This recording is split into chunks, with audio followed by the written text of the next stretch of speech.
Hello everyone, आप लोग का बहुत बहुत स्वागत है स्टडी पॉइंट यूट्यूब चैनल पर। I welcome you all to study point. In this particular video session we are going to discuss most important science question. इस पर्टिकुलर वीडियो सेशन में हम लोग साइंस के कुछ बहुत ही इंपॉर्टेंट क्वेश्चन को डिस्कस करने वाले हैं जो कि आपके आने वाले एग्जाम के लिए इंपॉर्टेंट है।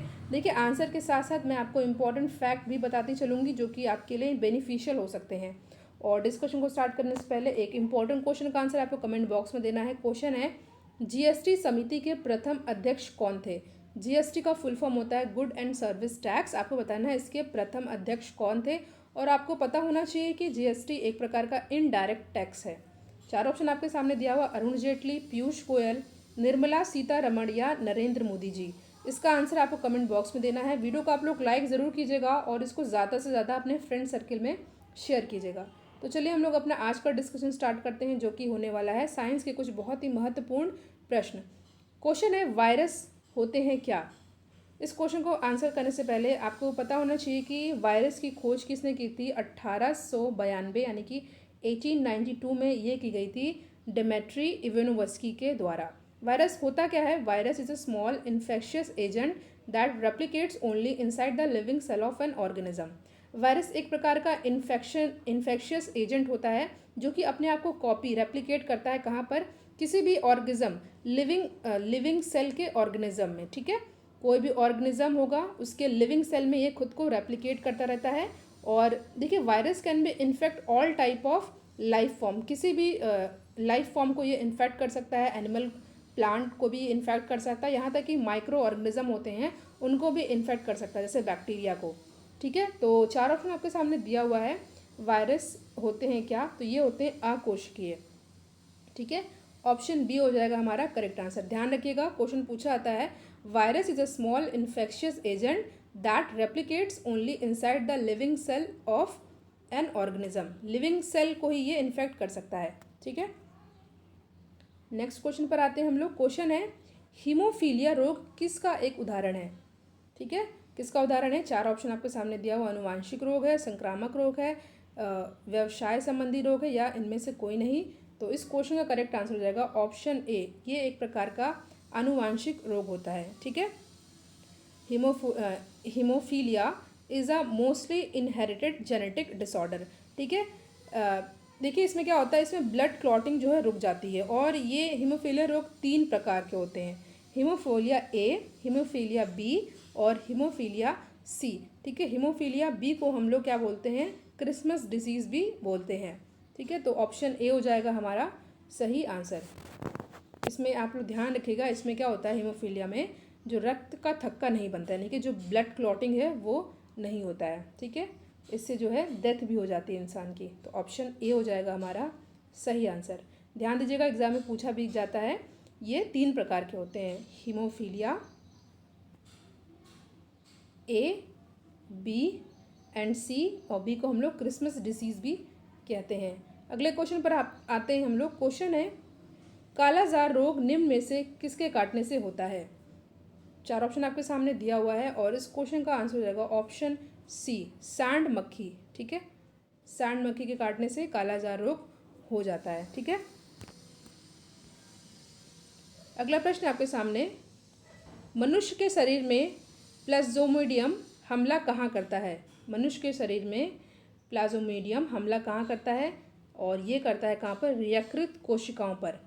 ठीक है, यकृत कोशिकाओं पर ये अटैक करता है। ऑप्शन ए हो जाएगा हमारा सही आंसर। अगला प्रश्न है आपके सामने, रक्त के प्लाज्मा में सबसे अधिक मात्रा में क्या पाया जाता है? चार ऑप्शन आपके सामने दिया हुआ है, हार्मोन, लिम्फ, एंटीबॉडी या जल। तो ये हो जाएगा आपका करेक्ट आंसर ऑप्शन बी, यानी कि जल। देखिए, रक्त में क्या क्या होता है, इसमें 55% होता है आपका प्लाज्मा। ठीक है, और 45% होता है रक्त कणिकाएं, ब्लड सेल्स। और आपको पता है कि ब्लड सेल में भी तीन प्रकार के होते हैं, एक आरबीसी, डब्ल्यूबीसी और प्लेटलेट्स।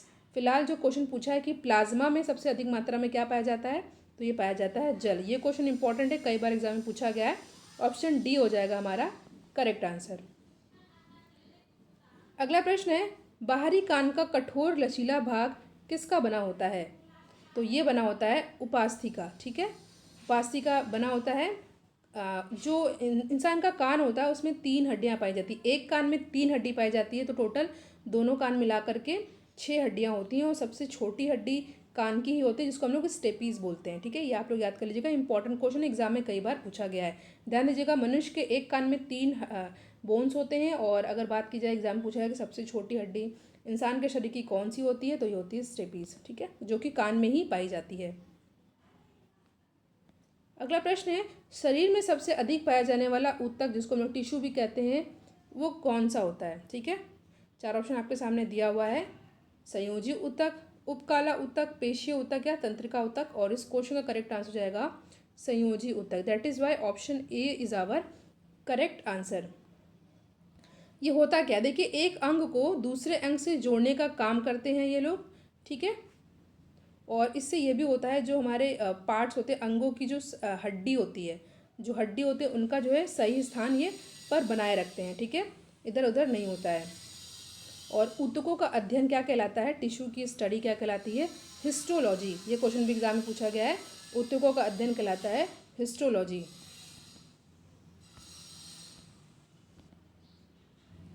अगला क्वेश्चन है, मानव शरीर का सबसे बड़ा अंग कौन सा है, यकृत, फेफड़े, त्वचा या थायराइड। और इस क्वेश्चन का आंसर हो जाएगा त्वचा। ठीक है, ऑप्शन सी हो जाएगा हमारा करेक्ट आंसर। अगर पूछा जाए कि मानव शरीर की सबसे बड़ी ग्रंथि कौन है, कंफ्यूज मत होइएगा, ग्रंथि की बात की जाएगी तो ये होता है यकृत। ठीक है, और एक चीज़ आप लोग को और ध्यान में रखना है, जो थायराइड, थायराइड जो है मानव शरीर की सबसे बड़ी अंतरास्रावी ग्रंथि होती है। 3 चीज़ें आपको याद रखनी है, सबसे बड़ा अंग होता है त्वचा, सबसे बड़ी ग्रंथि होती है यकृत, और सबसे बड़ी अंतःस्रावी ग्रंथि कौन सी होती है, वो होती है थायराइड। 3 क्वेश्चन आपसे एग्जाम में पूछे गए हैं कई बार, तो ये चीज़ें आपको अच्छे से याद होनी चाहिए। अगला प्रश्न आपके सामने, किस हार्मोन को लड़ो या उड़ो हार्मोन कहा जाता है। तो इस क्वेश्चन का करेक्ट आंसर हो जाएगा ऑप्शन बी, एड्रेनलिन हार्मोन। ठीक है, एड्रेनलिन हार्मोन, इसको हम लोग इमरजेंसी हार्मोन भी कहते हैं। 10वां प्रश्न आपके सामने, निम्नलिखित में से कौन सा जंतु श्वसन करता है परंतु उसमें श्वसन अंग नहीं होता है। ध्यान दीजिएगा, थोड़ा इंटरेस्टिंग क्वेश्चन है, एग्जाम में पूछा गया है। 4 ऑप्शन है, कॉकरोच, मेढक, केचुआ या सांप। और इस क्वेश्चन का करेक्ट आंसर जाएगा ऑप्शन सी, केचुआ। ठीक है, ये श्वसन तो करता है परंतु इसमें श्वसन अंग नहीं होते हैं।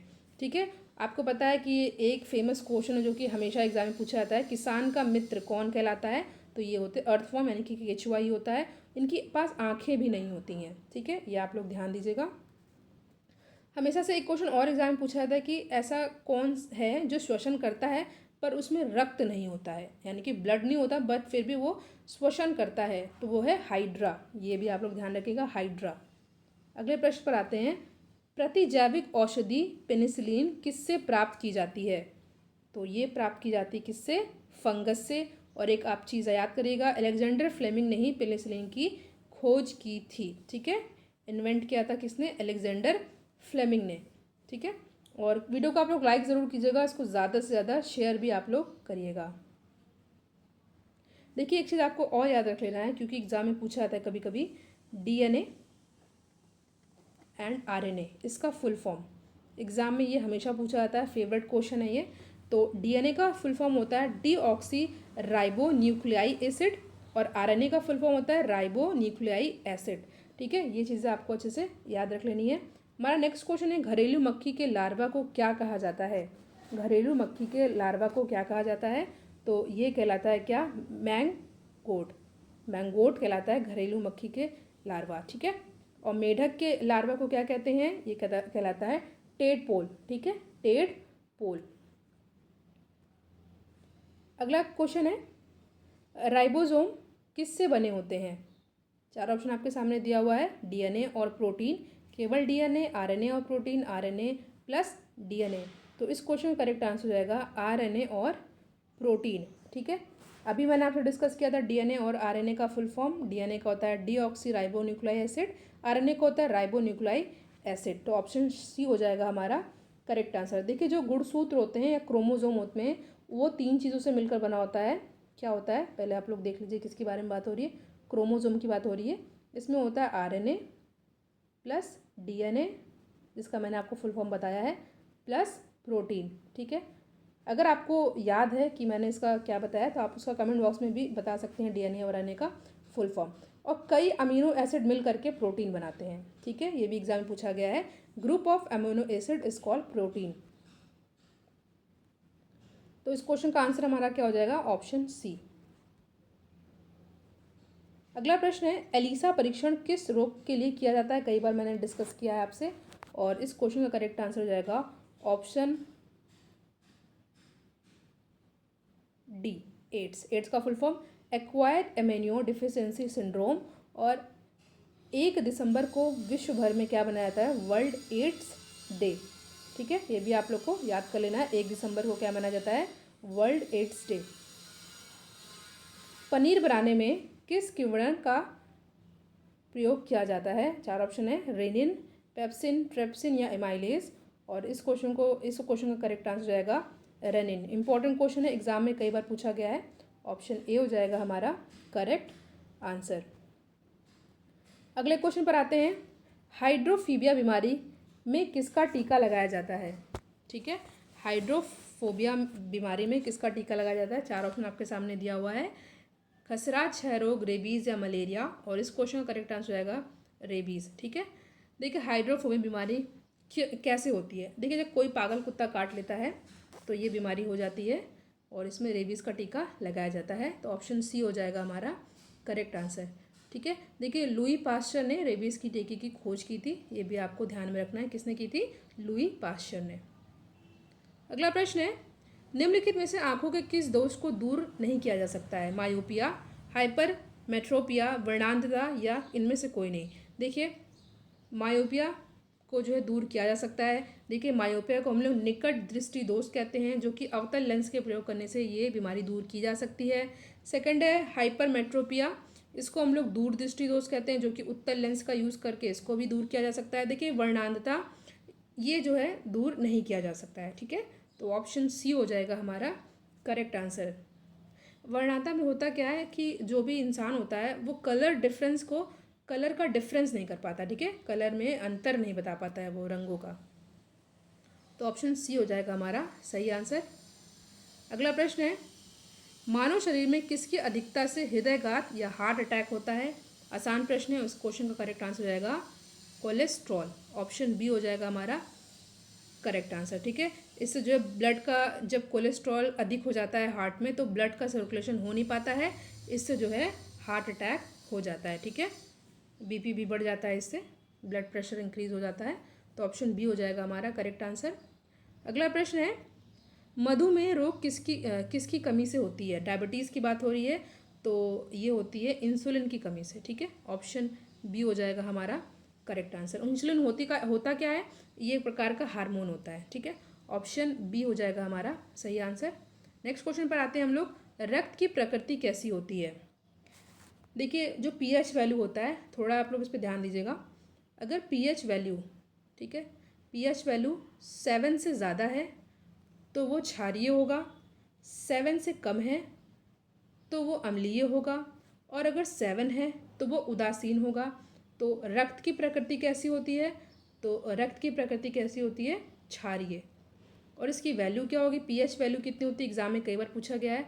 ब्लड की ये जो पीएच वैल्यू कितनी होती है? 7.4। ये आप लोग याद कर लीजिएगा, एग्जाम में कई बार पूछा गया है। ठीक है, ऑप्शन बी हो जाएगा हमारा करेक्ट आंसर।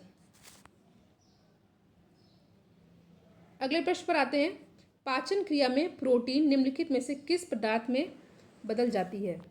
पाचन क्रिया में प्रोटीन निम्नलिखित में से किस पदार्थ में बदल जाती है? तो इस क्वेश्चन करेक्ट आंसर हो जाएगा अमीनो अम्ल। ठीक है, option C is our absolutely correct answer. Last का एक क्वेश्चन आपको कमेंट बॉक्स में इसका आंसर देना होगा, तो ध्यान दीजिएगा। क्वेश्चन है, हरे पौधों को कुल कितने पोषक तत्व की आवश्यकता होती है? 4 ऑप्शन है, 15, 17, 16 या 20। और इस क्वेश्चन का करेक्ट आंसर हो जाएगा ऑप्शन आपका सी, विच इज 16। हरे पौधों में कुल कितने पोषक तत्व होते हैं? ये होते हैं total 16। That is why option C is our correct answer.